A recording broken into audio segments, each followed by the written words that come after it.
छोट्या पडद्यावरील लोकप्रिय जोडी ती म्हणजे यश आणि नेहाची. यश आणि नेहा म्हणजे माझी तुझी रेशीमगाठ या मालिकेतील अभिनेता श्रेयस तळपदे आणि अभिनेत्री प्रार्थना बेहरे. खरं तर यश आणि नेहा म्हणून हे प्रेक्षकांच्या घराघरात पोचले. चक्क प्रेक्षकांनी याला जोडीला डोक्यावर उचलून घेतलं. मालिका संपल्यानंतर प्रेक्षकांच्या आग्रहाखातर मालिकेचा दुसरा भाग कधी येणार याची देखील विचारणा सुरू झाली.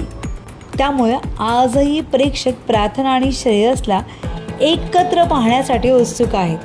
खरं तर डिसेंबर 2023मध्ये अभिनेता श्रेयस तळपदेला हृदयविकाराचा धक्का आला होता. त्यामुळे सर्वच चाहत्याने त्याच्या तब्येतीची प्रार्थना केली आणि सर्वांच्या प्रार्थनेमुळे श्रेयस आता ठणठणीत बरा दिसतोय.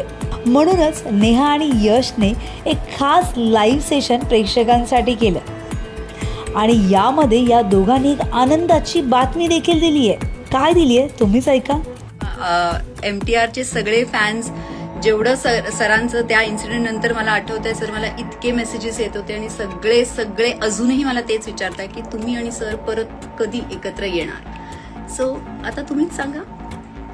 सो बेसिकली आज आम्ही इथे भेटलोय कारण आम्ही एका गोष्टीचं नरेशन ऐकणार आहोत एका फिल्मसाठी आणि ते जर का आम्हाला आवडलं तर आम्ही लवकरात लवकर त्याचं शूटिंग सुरू करणार आहोत आणि गॉड विलिंग फटाफट ती फिल्म रिलीज होऊन तुमच्या समोर येईल. So you get to see your Yash and Neha one more time in a. त्यामुळे प्रेक्षकांमध्ये आणखीनच उत्सुकता निर्माण झाली आहे. लवकरात लवकर यांचं पोस्टर कधी प्रेक्षकांच्या भेटीस येतंय, नेमका आता यांचा लुक कसं असेल ते पोस्टर याची उत्सुकता प्रेक्षकांना लागू नये. सो तुम्हाला आमचा व्हिडिओ कसा वाटला हे कमेंट बॉक्सवर नक्की कळवा. तुम्हाला आमचा व्हिडिओ आवडला असेल तर लाईक करा, शेअर करा, सबस्क्राईब करायला विसरू नका. तसंच बेल आयकॉनवर क्लिक करा जेणेकरून पुढच्या व्हिडिओचं नोटिफिकेशन तुम्हाला सहज मिळेल. मराठी आणि हिंदी सिनेसृष्टीतील बातम्या, अपडेट आणि गॉसिपसाठी फॉलो करा हंच मीडिया.